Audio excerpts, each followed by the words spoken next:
O bancário Sérgio Praxedes dos Santos Filho foi denunciado por homicídio e lesão corporal grave.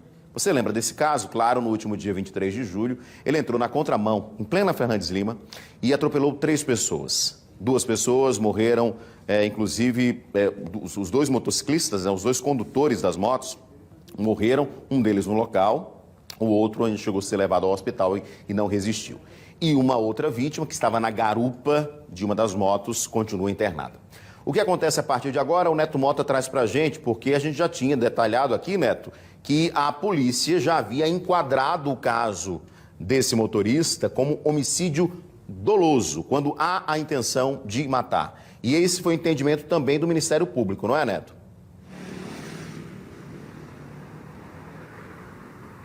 Isso mesmo, Moura. A gente lembra que a delegada de acidentes de trânsito, a Sheila Carvalho, foi ela que concluiu, esteve à frente aí da conclusão do inquérito policial que indiciou o motorista que causou aquele acidente na Avenida Fernandes Lima por 2 homicídios dolosos e também lesão corporal. Esse inquérito, então, foi encaminhado ao Ministério Público de Alagoas, que agora denunciou o mesmo motorista também por homicídio simples e lesão corporal grave. A decisão foi do promotor Ari Lages e ele disse o seguinte nessa decisão, abre aspas, necessário se faz frisar que, segundo o entendimento sedimentado dos tribunais superiores sobre a matéria, o agente que comete o crime de homicídio na direção veicular, estando embriagado e dirigindo na contramão, age com dolo eventual, ou seja, assume o risco de matar, devendo ser processado perante uma vara do tribunal do júri e não responder pelo Código de Trânsito Brasileiro, fecha aspas. Isso quer dizer que, se o Tribunal de Justiça acolher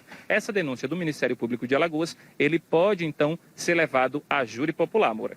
Pois é, e é isso, inclusive, que a defesa das vítimas já defendia e pedia à Justiça que ele fosse levado a júri popular, ou seja, no júri popular, a decisão de que se ele foi culpado ou não e quantos anos ele vai, caso seja culpado, ficar na prisão. Então, tanto o inquérito conclui como homicídio doloso, quando há a intenção de matar, porque você bebeu e assumiu o risco de dirigir um veículo automotor.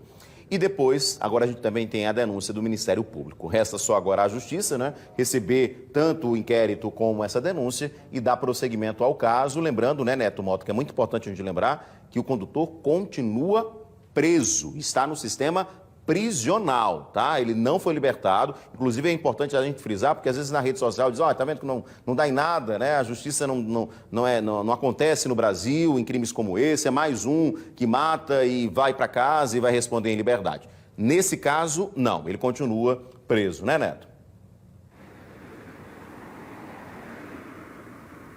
Pois é, Moura, e a Polícia Civil de Alagoas comemorou a velocidade das investigações. E a gente repete, o inquérito já foi encaminhado para o Ministério Público, que aguarda então uma decisão da Justiça junto com os parentes das vítimas para saber se ele vai ser levado ou não à júri popular.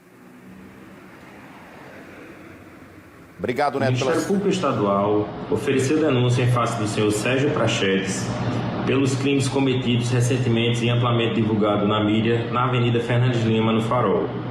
Foi imputado ao mesmo como incurso no artigo 121, caput, por 2 vezes, combinado com o artigo 129, parágrafo 1º do Código Penal, ou seja, o crime de homicídio simples, 2 vezes, e lesão corporal grave em concurso formal.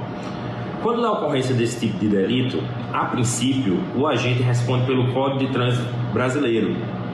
Ocorre que, se o mesmo tiver agido com dolo, o chamado dolo eventual para esse tipo de demanda, ele deve responder perante uma vara de júri.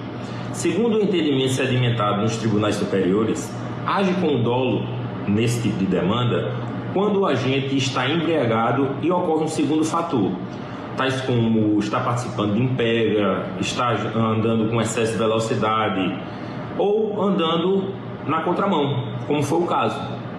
Repito, nesse caso ele não responde perante o Código de Trânsito Brasileiro e sim perante uma vara de júri. Em um primeiro momento, como é o procedimento do Tribunal do Júri, perante o juiz singular e, caso o Ministério Público posteriormente comprove os fatos narrados na denúncia, ele será submetido ao Tribunal do Júri, onde será julgado pelo Conselho de Sentença.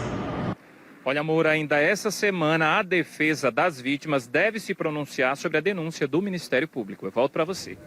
E vamos continuar acompanhando. Além desse caso, a gente também está acompanhando outro caso que aconteceu poucos dias depois desse, né, Neto? Inclusive é importante a gente lembrar, lá que aconteceu na cidade de Dois Riachos. No outro caso, de Dois Riachos, ao contrário do caso aqui da Fernandes Lima, o motorista, que também estava embriagado, houve comprovação, inclusive, que era secretário de Santana do Ipanema e que matou uma senhora que estava no acostamento da rodovia.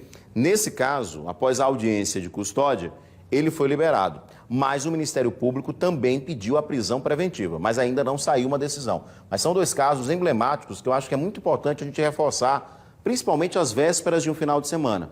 Às vésperas, no momento em que muitas pessoas vão desestressar do final de semana, vão para o barzinho, vão para um restaurante, mas se forem fazer isso, não peguem em direção, porque vocês podem entrar nas estatísticas e podem, inclusive, de uma hora para outra, se tornar um criminoso ao volante, né, Neto? Exatamente. E esse crime também, que aconteceu no interior de Alagoas, mobilizou não só a família, mas os moradores da cidade, os moradores da região, justamente por conta do pedido de justiça e da trágica morte da senhora que estava praticando exercícios físicos, Moura.